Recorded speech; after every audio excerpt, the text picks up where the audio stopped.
Thanks for inviting us in. It's now 11 o'clock. Football fans gather to kick off 2025 ahead of the kickoff at the Sugar Bowl between Notre Dame and Georgia. This all should have been a fun start to this new year, but now that game is postponed and the French Quarter is now a crime scene.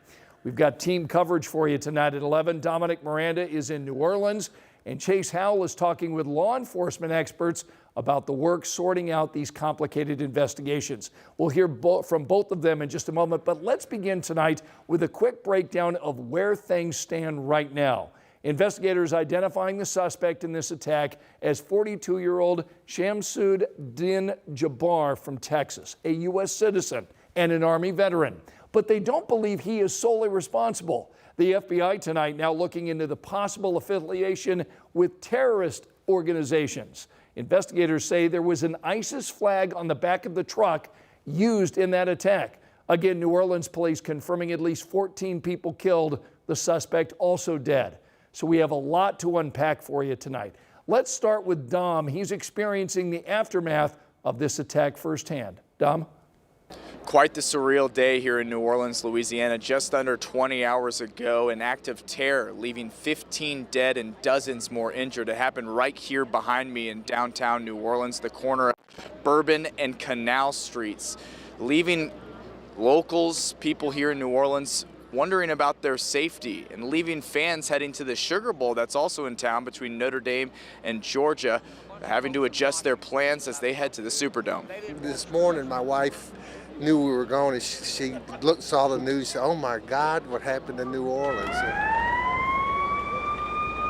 A day that was supposed to be full of fun and excitement turned sinister in a flash. The dust settled, but shock and sadness remained. Notre Dame fans flew from all corners of the country to watch the Sugar Bowl, only to learn of the devastating news of terror that changed their plans. Some, like Benjamin Blackstock, were out on Bourbon Street at the exact location of the incident just moments before the unthinkable happened. We had just gotten back to the room about an hour before, or like 10, 15 minutes before it all went down. We heard like two pops, and we were like, what was that? We thought it was still fireworks going off, me and my family. And then we saw on the news that it was a terrorist attack. We were like, ooh, I feel for the people who died. Far more questions than answers. Locals and football fans alike questioning their safety. And now having to change plans, hotels, flights back home.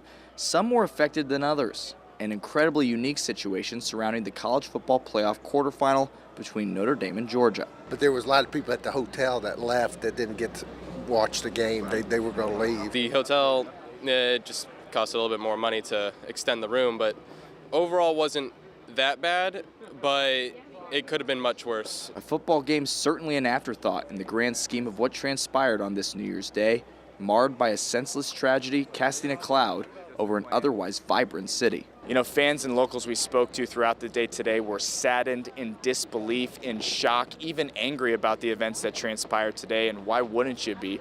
But that mood shifted throughout today to one of unity. Something interesting the New Orleans police chief said during the press conference today: you can either run in fear or stand in strength. And we've seen people here in New Orleans come together, and a lot of times sports has that effect on unifying people. Rest assured, at the Superdome for the Sugar Bowl tomorrow at 3 p.m. Central, will have that effect. People coming together, a positive distraction in what's been a very surreal day here in the Big Easy.